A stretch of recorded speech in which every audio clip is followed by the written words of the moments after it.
CraftingMantis here, and welcome back to another episode on the Diamond Society server. So today we are going to be starting one of our big projects. We are going to be working on the shopping district.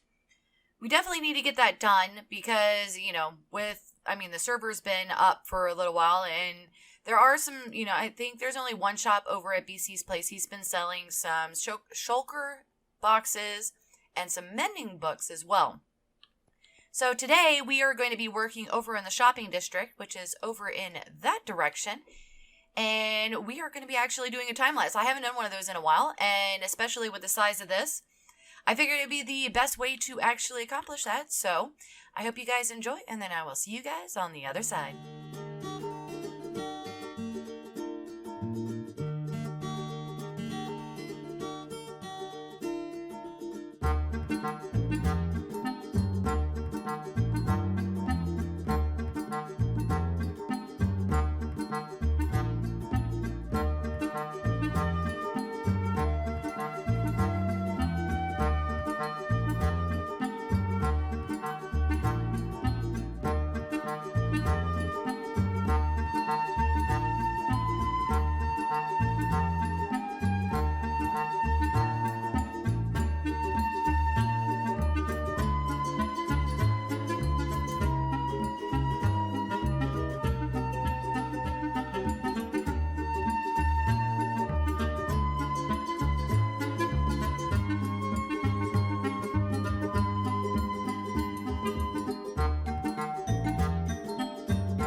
All right.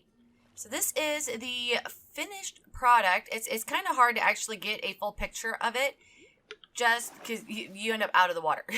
So can't quite get a full picture of, of what's going on here. But yeah, so this is a compass rose. I figured that, since we're kind of underwater and stuff, I thought this was, a really appropriate symbolism for, for this. But yeah, so this is going to be the shopping area. I figured what would happen is that we could have little, like, pop-up stalls and stuff in the prismarine area.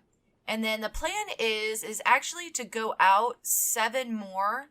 So there's going to be a circle that is going to be seven more wide than what this is right now.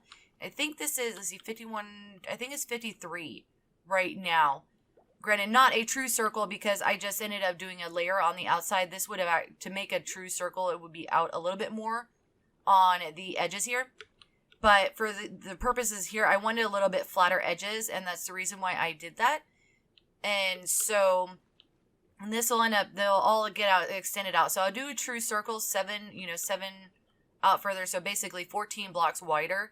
So I still need to kind of dig out and stuff. And then those will be more like permanent shop.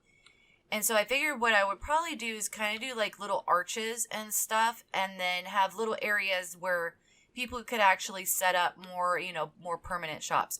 So I am going to get to work on getting this all dug out, and then get some work done in terms of adding in some, some shops, at least part of it, because I want to, in this episode, I want to at least show you guys like what the, what the shopping area is going to end up looking like.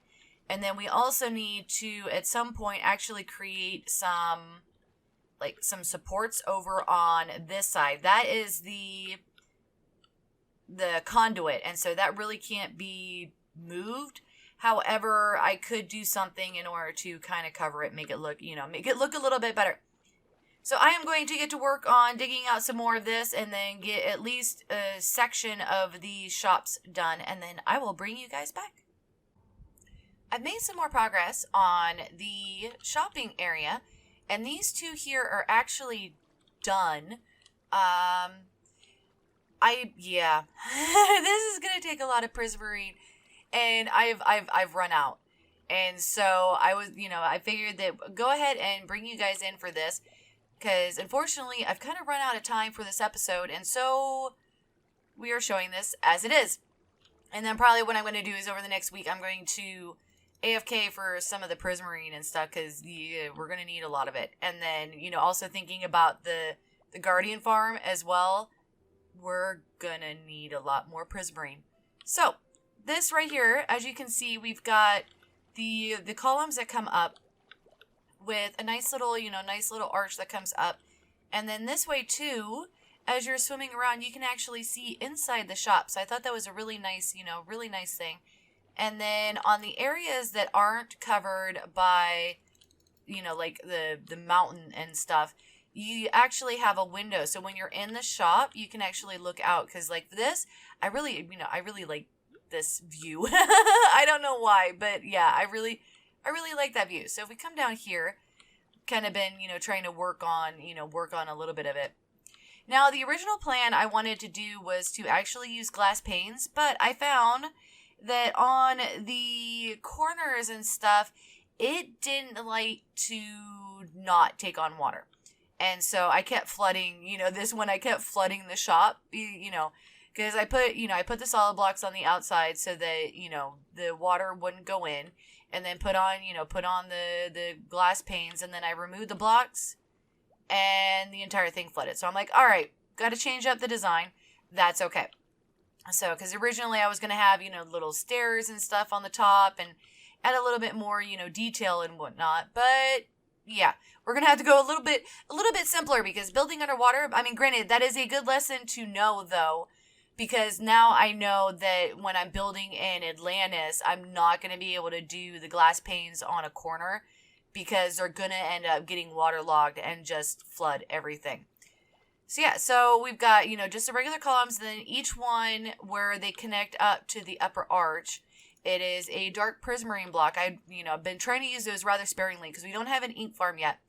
And so that is definitely going to be one of the projects I need to do before I actually get over into Atlantis, because if I decide to use any kind of, black or the dark prismarine or anything along those lines, I need an ink farm. So I'm going to be looking into building that as one of the next projects. So with these shops, it's a slab and a sign. And the sign, you can end up grading when you take it down and to write on it, you're going to end up flooding the shop. But you can actually write down what the shop is in here, and then you just, crouch and you can get in. Or one of the other great things too is that you can actually swim in. So just like that. Granted, you got to crouch in order to get out. But yeah, so we've got the support beam that goes across here. And then we did the smooth sandstone. And then I decided to go with the prismarine because originally I did smooth sandstone on the bottom and was using the prismarine on top, and it did not look right. It was way too prismarine heavy, and so I decided to go with the smooth sandstone on the actual, walls, and then, of course, the regular prismarine bricks for the support beam and stuff. But yeah, so this is one of the smaller shops. If we come over here, the corner shops are actually a little bit bigger, because there's not a whole lot of places where I can actually put the door. And so we got these 3 whites here. And so what I did is I actually took it and brought it around. And I'm leaving these support beams like this so that, whoever decides to actually come in and build a shop in here, they can either, take the support beam down or actually use it in their shop design. And all of the shops are going to be air instead of water. That way, people can use carpets and anything else, torches and whatever else ends up getting broke because of water.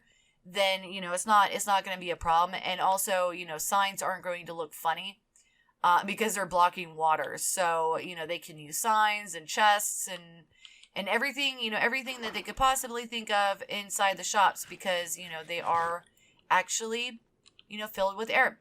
And then, so in this section here, this section is a little bit different. This is going to be the beginning of the road to the Guardian farm. It's gonna be a really long road. And so probably what's gonna happen is that I'm gonna do some kind of like gatehouse or something to make this a little bit thinner.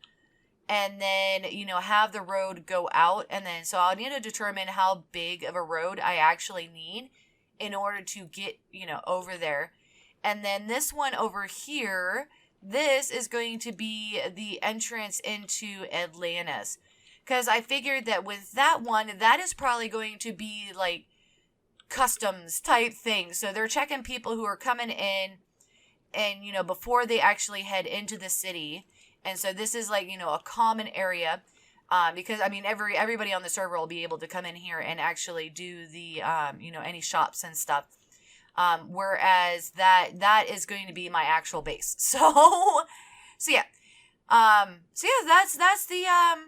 is the shopping district. I'm going to have to gather up some more supplies. Dubs was kind enough. He ended up giving me a double chest and a half of glass, and so I've also been smelting up. That's what this thing is down here. This is my little smelter array. So I've been smelting up glass and then also doing some more of the kelp and stuff, because as I've been going, trying to smelt them up so I can use them as fuel. I've been front loading them up here so that I don't actually use any of the coal. But yeah, so smelting up some more glass and stuff, because not only is this project going to need glass, but Atlantis is going to need glass, and then the Guardian farm is going to need glass as well.